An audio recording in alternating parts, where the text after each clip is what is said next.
Vamos trazer para a nossa reflexão a questão 583 de O Livro dos Espíritos, a obra básica do Espiritismo.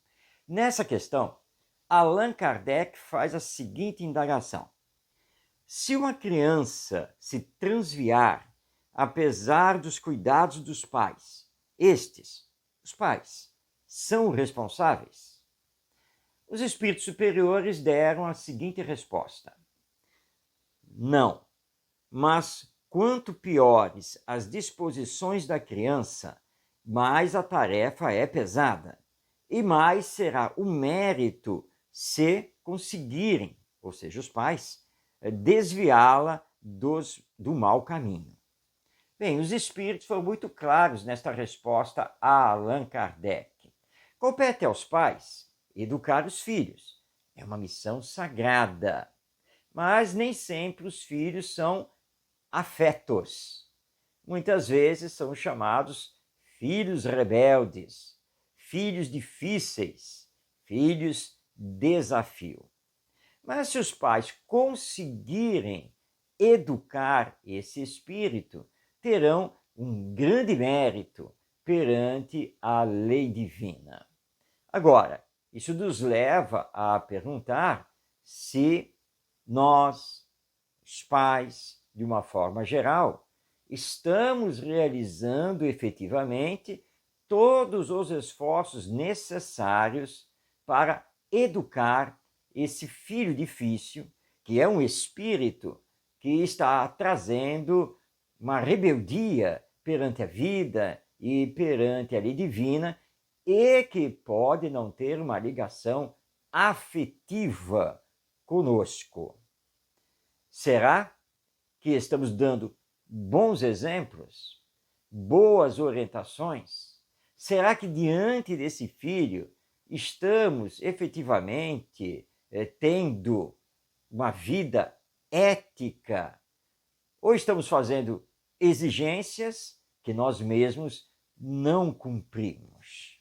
Diante disso, vamos então a algumas dicas para se trabalhar com esse espírito, porque não podemos esquecer disso. Nossos filhos são espíritos. Aliás, isso é título de uma obra muito importante na literatura espírita, que é o livro do nosso Hermínio Corrêa de Miranda, Nossos Filhos são Espíritos. Eles estão trazendo toda uma bagagem das existências passadas. Isso não pode ser esquecido. Então vamos às dicas para trabalharmos melhor diante desse filho desafio. Primeiro, tempo para conviver. Observe se você está dando tempo para a convivência com esse filho, para que ele tenha efetivamente a sua presença enquanto pai, enquanto mãe. Isso é muito importante, porque ele pode ter sofrido no passado abandono, situações que o levaram a ficar revoltado com as próprias pessoas. Portanto, ele precisa de cargas afetivas, que só podem acontecer presencialmente. Então, tempo para conviver, isso é muito importante. Colocar limites, essa dica não pode ser esquecida, mas os limites têm que ser coerentes, racionais, limites que sejam combinados e que ele entenda que a vida nos oferta não apenas o sim, mas igualmente o não.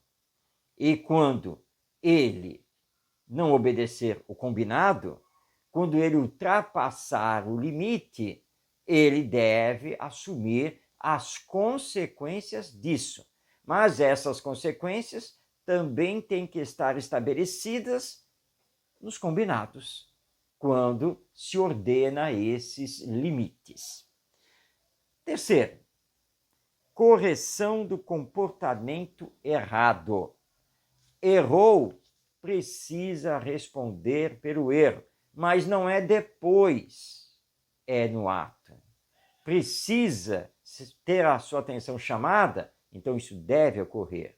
E os pais precisam trabalhar unidos nessa questão, porque um não pode cobrar as consequências do erro e o outro simplesmente perdoar e deixar para lá. Isso é muito sério, porque esse filho desafio, esse filho rebelde, vai acabar manipulando os pais. Não ser permissivo. O que pode, pode, e o que não pode, não pode. E esse filho precisa compreender a necessidade de respeitar os direitos do outro. Ele precisa aprender a se colocar no lugar do outro. E não são sermões, castigos físicos que vão fazer com que ele compreenda isso. Mas, de fato, os pais não podem deixar as situações simplesmente passarem. Ah, isso é fase. Ah, mas não adianta porque ele não me dá ouvidos. Já cansei de reclamar. E aí você começa a deixar que ele faça tudo do jeito dele. Se isso acontecer, significa que, enquanto pais, perdemos a nossa autoridade moral.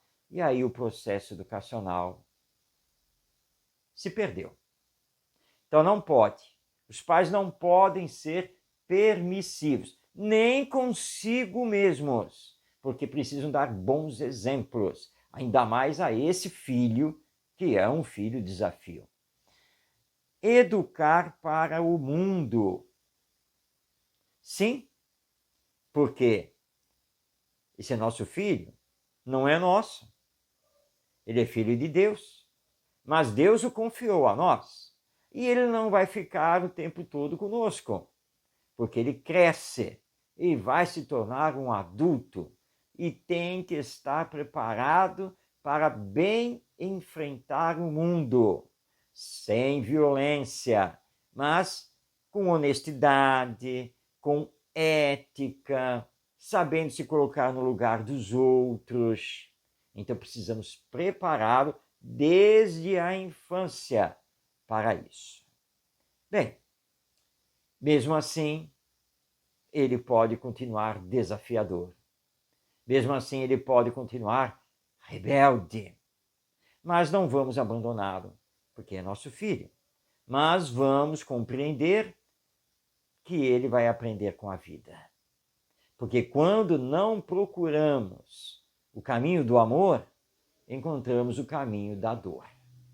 Não que Deus queira que isso aconteça conosco, mas é o respeito ao nosso livre-arbítrio, a nossa liberdade de fazer escolhas. Então, continuemos a chamar a atenção, a mostrar, a dialogar, orientar, até onde ele permita. E oremos muito por esse nosso filho rebelde, para que ele possa aprender com menos dores, com menos sofrimento. E entregar a Deus, se ele não quiser mais saber de nós, os seus pais. Procuremos, então, corrigir as más tendências desse espírito lá na infância, para que possamos ter um futuro o melhor possível e nunca desistirmos dele e da sua educação.